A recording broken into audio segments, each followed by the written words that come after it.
Shocking drug bust in Texas now revealing the far-reaching influence of the Tren de Aragua gang, the criminal organization originating in Venezuela. The U.S. Treasury Department sanctioned it in July for its involvement in drug and human trafficking. Law enforcement is still uncovering the intricate drug empire hiding in plain sight. And Jorge Ventura is in San Antonio for us with the latest on this. Sounds like something right out of a movie. What can you tell us about this latest bust?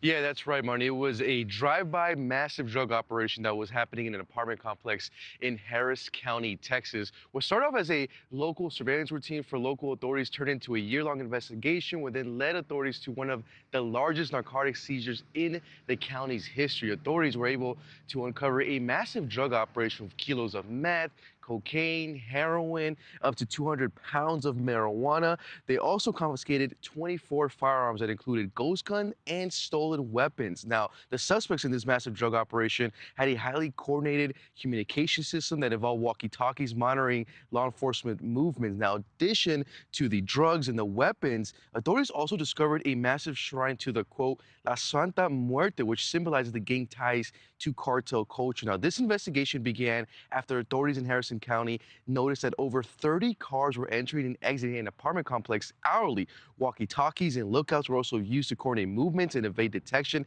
And after a year-long effort, authorities have made 7 arrests. 5 suspects are now in Harris County Jail. 2 of them have been actually handed over to ICE. While Tren de Aragua supplied the drugs for this operation, investigators confirmed that none of those arrested are actually members of the gang. Now, this operation once again highlights the gang's growing footprint here in the Lone Star State in Texas. Texas Governor Abbott has designated Tren de Aragua as a terrorist organization and has pledged more resources to dismantle these networks. This includes a statewide task force aimed at striking the gang's operations from their supply chain all the way to local distributors. Now, as local law enforcement here in Texas continues to step up their operation and their response to Tren de Aragua, they say they are still very cautious. Early this year, Marni, we did report on an internal memo that was sent out by Border Patrol agents to local authorities across the U.S. that says that Tren de Aragua members here already in the U.S. were given the green light to attack U.S. authorities, Marni. How are authorities, Jorge, addressing some of their tactics right now as they learn more about their movement?